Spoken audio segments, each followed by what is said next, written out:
Welcome, good morning. We are KloutMachine, and today we're going to tell you the story of NIL. Let's begin with the first chapter that we're involved in. It's 2003, and there's been a murder on Baylor's campus. The head coach has illegally paid for 2 players to attend the team. And something that's going to be a common thread that'll come up a lot. In the midst of this investigation, we find out the private financial dealings of college athletes. The coach attempts to cover up the fact that he's been playing for the players to go by saying one of them was dealing drugs. This is the largest scandal in NCAA history up until this time. Why is it in the midst of a murder investigation that we learn about players' private dealings? This should not be happening. A drug bust. Ohio State memorabilia found at the scene, a fallout that led to a legendary coach being forced out, and 6 players were the face of one of the biggest college sports scandals in history up until that time in 2010. It encompassed free tattoos, sold jerseys, sold rings, and thousands of dollars worth of Ohio State memorabilia. Talking about a billion-dollar industry. I was on that team. I was one of 5 Buckeye players whose jerseys was being sold in stores. I did not get compensation for that. I was a business student with future business goals who understood that I was completely walled off from the business of college sports and college football, right? Past regulation around NIL stifled growth and innovation in the space, and this was NIL before NIL. Recently, a new chapter has been written in NIL, and a much more powerful institution in the NCAA has opened up business on college campuses. On day 1, KloutMachine was there putting capital in the pockets of college athletes, and we learned quite a lot by being there so early. Yeah, we see the challenges. We see that the brands are challenged with navigating NIL and identifying, what's the best approach to getting a return on my investment. The agents are challenged with closing deals for their athletes as they see that there's a lack of data and transparency. They're saying that there's more data for the YouTuber and the TikToker.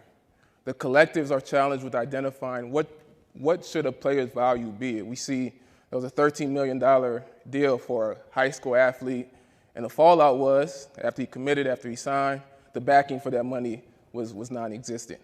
And the universities are trying to figure out how do we get a grip on what compliance looks like for this space, and how can we communicate to the player and the athlete's family, this is what your value should look like. The market needs structure, and KloutMachine is here to give it that. Using our KloutMachine score, we have a data-driven algorithm that establishes an athlete's value every time they step off the field of play. We're looking at objective data points, things such as how often is the announcer saying your name in game, the size of the stadium that you're playing in, what's the cost of an average drink in that stadium. The score goes from 0 to 100, and it shows your performance on the field and how it impacts your exposure off of it. By doing this, we can translate your score to a dollar value and create a marketplace. This score now behaves as a common currency. It creates gamification on both sides of the ball. A brand or a business can understand how to maximize your ROI in dealing with the college athlete. The athlete now knows, what do I need to focus on to improve my NIL? Is it social media? Is it my performance? We're also a matching marketplace. You don't just going to scroll through endless lists of college athletes. If you put in the output you as a business want, is it eyeballs, is it clicks, you will be matched up with the athlete that can produce these results. Last but not least, we remove the barrier of understanding sports. If you don't know what a quarterback is, a defensive back, an interception, you can now engage in the athlete advertising market because you just need to understand the change from a 60 to an 80. The products that we have in place right now are a marketplace. If you've not been out to our table yet, you can go out there and send a deal to any one of the thousands of college athletes in the country. By making all these deals, we now have data that agents have lined up to get. Because all these athletes come to us before they become potential clients, they need to understand the deals that are occurring. Collectives and universities have lined up next to acquire this data. And this is a new and growing market.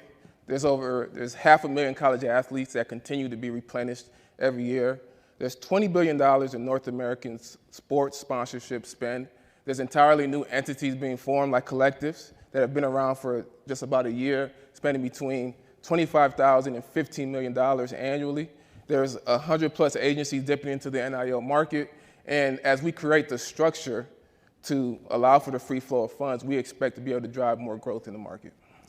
This is the revenue model that we have. Chimdi mentioned before there's 500,000 college athletes. We just want 8%, roughly 40K. Doing $1,000 per year at 20 deals a year generates 800M. So the team, there's me, the CEO and co-founder, Samto. Many of you have seen my co-founder out there, Noah. Our head of data, Gregory Clare. One team member that could not be here, Katrina Chambers. She's the agent to Heisman winner Eddie George. We get a lot of unique insights about what the market was like pre-NIL and what the very top of that market looks like.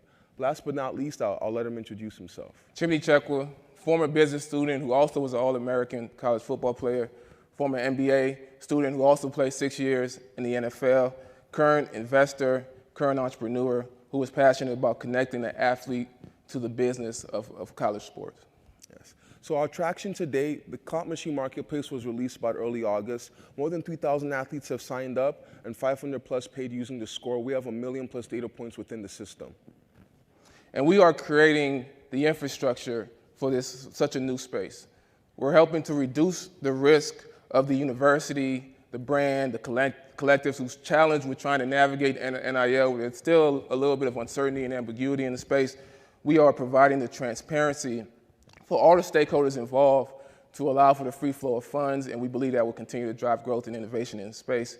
We are creating a framework for information to allow for development of new solutions to take advantage of opportunities for growth in gaming and gamification. We are creating some level of data that a university and those who are interested, the NCAA, interested in the compliance element, be able to have the ability to report on why a player should get what the player is getting. And then we are also creating an opportunity to empower the athlete and the athlete support system to begin having the data and information to impact their own individual market value, but also to begin taking collective impact to advance the future of NIL. Yes. So let me leave you in this final chapter of this discussion with what NIL looks like from another viewpoint. This is what a very modern day poet in our society views NIL as. Louisville hush money for my young gunners. Rick Pitino, I take him to strip clubs and casinos. He leaves out the part about the FBI investigation, but many of you in this room remember what happened. If our civilization was wiped away today and aliens came back and dug up artifacts about what we were doing, this is what they'd find. The business that many of us in this room are involved in, this is how general society views it. And it's now becoming just that, a business. It's above board. If you're in this room at this conference, it's because you care about sports and what's happening in our society. We have the ability to change these different chapters that we've seen and write a new one. We are KloutMachine. This has been the story of NIL. Thank you.